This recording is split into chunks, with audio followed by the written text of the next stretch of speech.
नमस्कार, मी सुशील कुलकर्णी. आपण पाहता अॅनालायझर. मित्रहो, महाराष्ट्राचं राजकारण अशा विचित्र वर्णांचं झालंय ना, की आता इथे फक्त वर्ण उरलीत. सरळ रस्ता नाहीच आहे की काय असं वाटतंय. आणि वर्ण सुद्धा अशी की जी समोरचं काहीच दिसणारी नाहीयेत. म्हणजे गाडी वळल्यावरच पुढे स्पष्ट चित्र होतं की आता पुढे काय आहे. आता तर अशी स्थिती आली आहे की घाटातली वाट जशी असते ना तसं हे झालंय. म्हणजे एक वळण पूर्ण करून समोर आलं की दुसरं वळण लगेच समोर येतं अशी स्थिती आहे.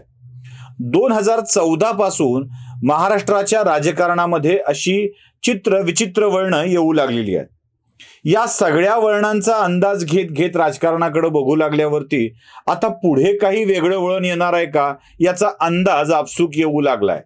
खरं तर या वळणाची आता डोळ्याला, चालण्याला, पावलांना, गाडीला, स्टेअरिंगला सगळ्यांना सवय लागली म्हणा की.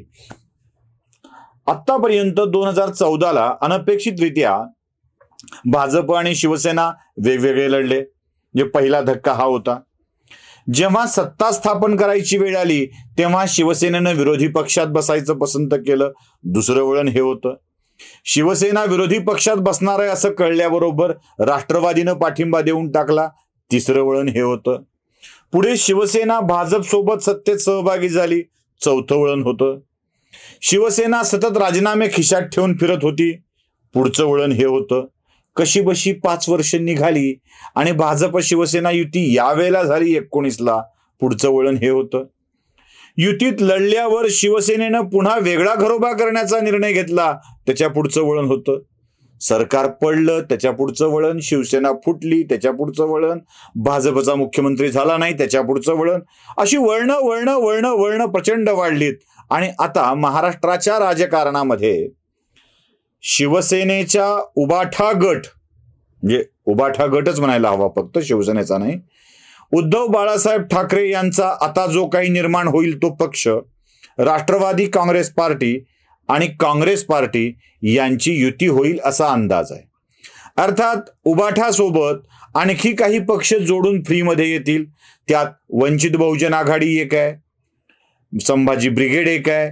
म्हणजे आणखी काही पक्ष उबाठासोबत जोडून असतील, त्यांच्या सहित ही युती होणार आहे.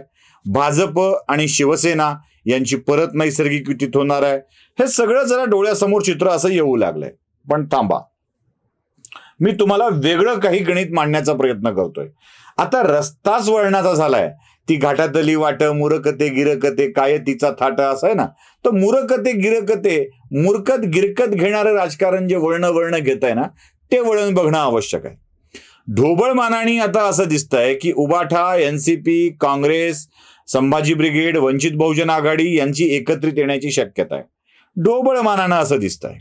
इकडे भाजप शिवसेना असं होईल आणि या दोघांच्या विरोधातली लढाई पुढच्या निवडणुकांच्या मध्ये बघायला मिळेल असं चित्र दिसत असलं तरीही एक यात पुन्हा वळण दिसतंय. ते म्हणजे राष्ट्रवादी काँग्रेस पक्ष कदाचित एकटा पडण्याची शक्यता नाकारता येत नाही. कारण भारतीय जनता पक्षाला एकनाथ शिंदे यांच्याकडून त्यांचा जुना मित्र शिवसेना परत मिळाला आहे.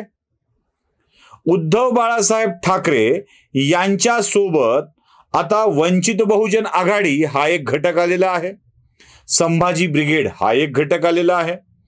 म्हणजे मराठा राजकारणाच्या मध्ये उद्धव बाळासाहेब ठाकरे यांच्या सोबत असलेला मराठा वर्ग, संभाजी ब्रिगेड सोबत असलेला मराठा वर्ग, प्रकाश आंबेडकरांच्या सोबत असलेला अनुसूचित जाती किंवा वंचित घटकाचा वर्ग आणि त्यासोबत उद्धव ठाकरे राष्ट्रवादीला घेऊन पुढे जाऊ शकतील ही शक्यता दिसत नाहीये.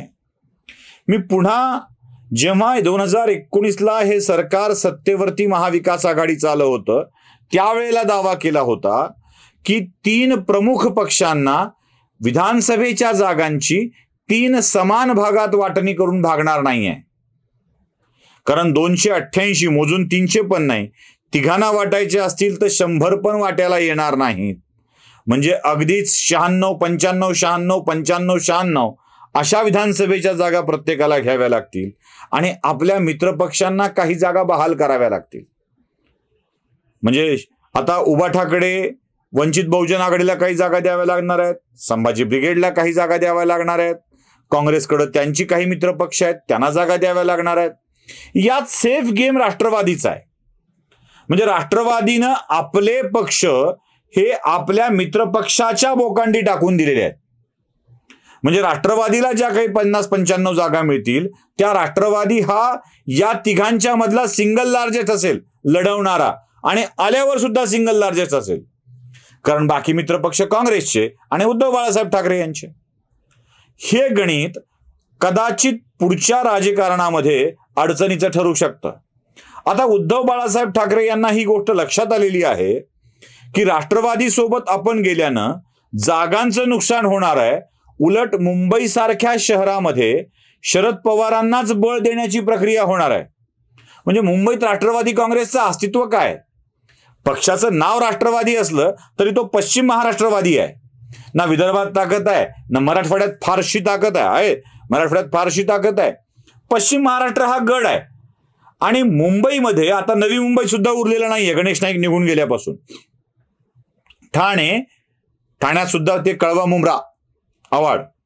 ठाणे, नवी मुंबई आणि मुंबई या 3 शहरामध्ये राष्ट्रवादी काँग्रेसचं अस्तित्व अगदी नगण्य आहे. उबाठाच्या सोबत जाऊन राष्ट्रवादी काँग्रेस इथे आपले हातपाय हलविण्याचा प्रयत्न करणार आहे. म्हणजे अख्ख्या मुंबई, ठाणे, कल्याण, डोंबिवली, भिवंडी या सगळ्या भागाचा विचार केला तर 50-75 जागावरती जेमतेम 2-3 जागा मिळवण्याची राष्ट्रवादी काँग्रेसची क्षमता, तिथे उबाठाच्या सोबत जाऊन राष्ट्रवादी काँग्रेसला एक आयतं व्यासपीठ मिळणार आहे. हे राष्ट्रवादी काँग्रेसला ठाऊक होतं, पण उबाठाच्या लक्षात येत नव्हतं. म्हणूनच राष्ट्रवादी काँग्रेसने वंचित बहुजन आघाडीला आपल्या सोबत घेण्यास नकार दिला. कारण अजून एक शेअर येईल, त्यांना उबाठाच्या पदरी टाकून दिलं. आता हे सगळे जोडल्यावरती उबाठाच्या डोक्यामध्ये हे गणित येतं आहे की आपण नाहक ताकद नसलेल्या माणसाच्या सोबत जाऊन, पक्षाच्या सोबत जाऊन आपली ताकद त्यांना देणार आहोत. आपल्याला तर काही फायदा होणारच नाहीये. हा, उद्धव बाळासाहेब ठाकरेंचा फायदा कधी होईल? मुंबईमधली दलित मतं मिळवण्यासाठी वंचित बहुजन आघाडीचा फायदा होईल. तसा संभाजी ब्रिगेडचा फायदाही काही नाहीच आहे. तेही शरद पवारांनी उद्धव ठाकरेंच्या माथी बांधलेलं, म्हणजे गळ्यात बांधलेलं लोढणंच आहे. माथी नाही, गळ्यात बांधलेलं लोढणंच आहे. ते उडूनच न्यावं लागणार आहे. पण वंचित बहुजन आघाडी आणि उबाठा यांनी जर काँग्रेसला सोबत घेतलं तर ते जास्त फायदेशीर ठरणार आहे. कारण काँग्रेसचं मुंबईमध्ये नाही म्हटलं तरी बळ आहे. विरोधी पक्ष होण्या इतकं बळ काँग्रेसचं नक्कीच आहे. सत्ता मिळवण्याचं बळ उद्धव ठाकरेंच्या मध्ये होतं. आजही मुंबई उद्धव ठाकरेंच्या सोबत आहे असं म्हणतात. त्यामुळे उद्धव ठाकरे, काँग्रेस आणि वंचित बहुजन आघाडी असं एक नवं समीकरण महाराष्ट्रामध्ये उदयाला येण्याची शक्यता दिसते आहे. भारतीय जनता पक्षाला एकनाथ शिंदेच्या रूपाने शिवसेना मिळालीच आहे. त्यांचं काम भागलंय.